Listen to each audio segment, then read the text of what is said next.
What's the interaction with gravity? Is there something connection with Yeah. gravity? Scalar energy is the cause of gravity. Now, you've seen this rather eloquent Newtonian concept that gravity equals a gravitational constant multiplied by the mass of two objects divided by its distance squared. Well, that's a relationship. It describes gravity here on the surface of the Earth, but that's not the definition of gravity. Gravity is caused by scalar energy. Scalar energy is the cause of gravity. I can prove that because there have been scalar energy researchers who have negated gravity and who've levitated. So obviously their mass, or the mass that levitated, that mass did not change. Why did the mass now levitate? Because it's no longer under the influence of scalar energy. We see examples of anti-gravity. The bumblebee produces an anti-gravity force field, a scalar energy force field. Bumblebees are not aerodynamically sound. They're compromised. They're compromised. Why does a bumblebee fly? It doesn't. It levitates. It levitates. There are vortices or vortical action, call it what you will. And bumblebees levitate. Do you know the mechanism? How do they do that? I believe when they start beating their wings, they set up, if you will, this double helix, this vortex. And it doesn't take much for a bumblebee to experience that anti-gravity force field. There was a man by the name of Viktor Grebennikov who developed a scalar energy flying platform. And it doesn't take much. It just takes the right energy, the right scalar energy. And Grebennikov was able to fly around on this anti-gravity platform at high speeds, and in so doing, he never experienced G-forces because he was outside of the electromagnetic dimension. He was inside the scalar energy dimension, which he was not assaulted by G-forces. So whether it's a bumblebee or Grebennikov on his flying platform, this is tenable. This has been done before. I seem to remember that he was observing insect bodies or insect wings, yes, and like made an array of insect wings, and yes, there's these like little pock marks in the wings or something that assist with that. What Grebennikov described was some type of a pyramidal shape. It was a hexagon, but nonetheless it was stellated into a pyramid, and he felt that shape, that hexagonal pyramid, allowed him to experience some type of negation of gravity. And you're right, he was working with beetle wings. Apparently he placed a number of beetle wings on the underside of this flying platform, and he could fly. He could create an anti-gravity platform. And according to his merit, he flew at hundreds of miles an hour, and he never experienced any G-forces because he was in that scalar energy force field. It was no longer an electromagnetic force field. He was outside of time and space, and he had no influence. He was unencumbered by G-forces. Have you tried this? I'm trying it right now. You are? Yeah, it's not working. I tried it. It's not working. I have to, in order to negate gravity, you have to understand gravity, what causes it, and then just flip it or create the polarity to that. Do I think I can create the polarity to gravity? Yes. And in so doing, I should be able to create an anti-gravity instrument. That's really exciting. So where are you in the process? Like how do you approach that? It all depends upon God. God actually gave me a promise years ago that he would allow me to create anti-gravity, but it's not the time. It's not the time yet. The world, we have to be quite candid, we have to take all of these advances step by step, almost baby steps with mankind. What I announced at the beginning of our interview, that I had discovered the technique to eradicate the HIV virus. And I have 4,000 people in Delhi, India, who can testify to that veracity, that statement. Well, should that be headline news? Yes. Why isn't that headline news? The world's not ready for it. The world's not ready for anti-gravity either. Sure. This is a process. But I'm ready.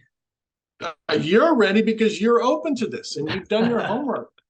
You've done your homework. You know, I asked the audience, those who are going to watch this video, do your homework, visit my website, look at the hundreds of test results of people say they no longer have herpes. Is that valid? Of course it's valid. You know, the world asks for scientific evidence. Okay, visit my website. I have many scientific tests. Why isn't this taking off? It takes time. It takes, people have to digest this. All right, that's fair. But I'm still curious, like approaching it like a problem-solving challenge or an engineering challenge. Like, how do you go about engineering an anti-gravity device? Imitate what Grubenikov did. There's ample evidence of what he's accomplished. There's even photographs of him levitating. What do I propose? Visiting Grubenikov, understanding how he achieved what he called this flying platform, and then just duplicate his results. No, is he alive? No, he passed on, I think, in 2000. Okay, yeah. But so did he publish this, or is it? He published it, but the Russian government did not want the dissemination of this information. So the communists in Russia blocked that. So what is my point? The point is that this information can be readily, if you will, duplicated. Grubenikov has done it. Take a look at his flying platform and just recreate it. Somebody out there has to have that wherewithal or that drive to do so. I'm trying to do that, but I'm blocked right now. I'm at a standstill. Creatively or? Creatively, yeah, creatively. In theory, I know what he's doing. It's very simple. It's very straightforward. If you look at Grubenikov's flying platform, there are no moving parts. And he simply had a hand lever, which he would control with more or less like flaps or some type of control, the angle of incidence, if you will, of these beetle wings and how he would manipulate these beetle wings. Long and short of it is that's the propulsion. You just have to manipulate the angle of these beetle wings. I know that the like the salmon, when they go up the really tall waterfalls, like the 100-foot waterfalls past what they're able to jump, there's like some sort of vortex created in the water as it lands, and then the fish spend some time in the vortex, and then they kind of like shoot up 100 feet through the water. So it's like they like charge up, maybe with scalar energy. You're right. You've done your homework. Many fish, when they're spawning, and you've seen that with salmon, are able to, if you will, propel themselves out of the water, and almost by way of anti-gravity, able to force their way up a stream. Now, that is outside the laws of electromagnetic energy. They're working in a scalar energy paradigm. A vortex indeed has been created, and those fish experience some type of scalar energy presence. It's if you really look at these fish in motion, it's almost as if you can see them almost in slow motion, how this is a scalar energy anti-gravity event. It's outside of what I would call Newtonian physics. So yes, there are two physics, and those fish, when they're trying to swim upstream, they are experiencing some type of anti-gravity atmosphere. You're right. Gosh, now it's making me think of the megalithic structures, like the stones that that are sort of appear as if they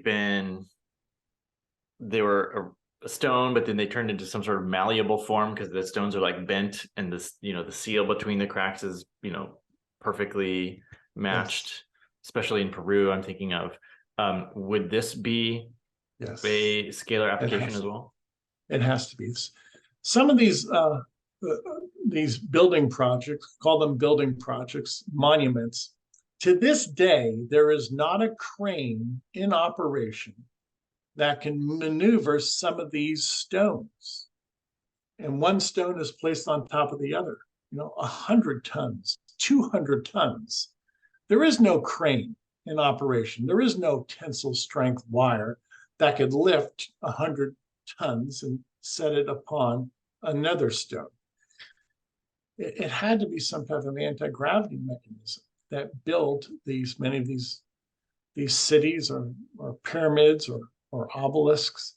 It's implausible. So how do we get around that? We have to admit to the fact that ancient societies had some access to scalar energy, anti-gravity, or it could have been the demon world that had access to anti-gravity. And in so doing, we see that these great monuments that today defy logic, you had to be working with a different physics. I believe many of the pyramids were built in such a fashion. If you look at the hundreds of thousands of pyramids around the world, then you have to start asking yourself, well, that's rather laborious. I would never want to build a pyramid. It's way beyond me. That's a lot of work. And you would need a superior tool to build a pyramid. You can't do that with manual labor.